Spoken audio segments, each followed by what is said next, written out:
वाचवा वाचवा वाचवा, कोणीतरी वाचवा मला. मी इथं अंधेरी गुफेमध्ये बंद आहे. वाचवा मला. मला माहित नाही मी इथं कशी आले.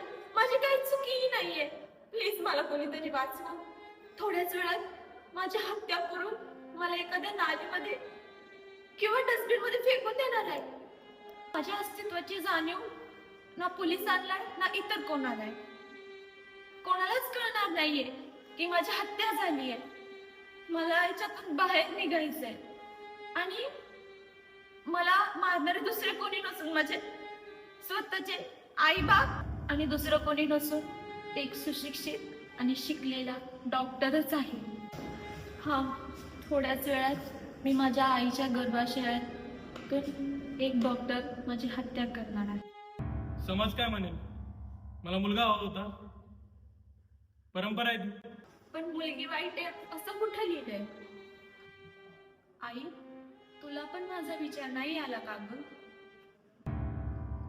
मला माफ कर. नवऱ्याच्या आणि समाजाच्या पुढे मी तरी काय करणार? तू देखील मला मारायला तयार होती का? फक्त मी एक मुलगी आहे म्हणून? तुझ्या आईने देखील तुला वाचवलंच होतं ना?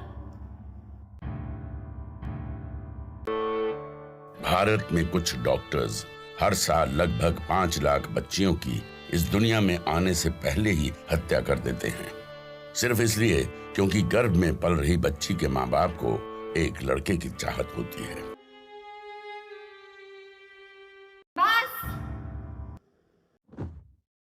हा एक नवीन भारत आहे. इथं मुलगा आणि मुलगी समान आहेत. एक मुलगी देश सांभाळू शकते, चंद्रावर जाऊ शकते, ऑलिम्पिक मध्ये गोल्ड मेडल आणू शकते आणि लोकांचा जीवही वाचवू शकते. मुलगी आज प्रत्येक क्षेत्रात पुढे आहे. मॉडर्न इंडिया की पहली फीमेल टीचर सावित्रीबाई फुले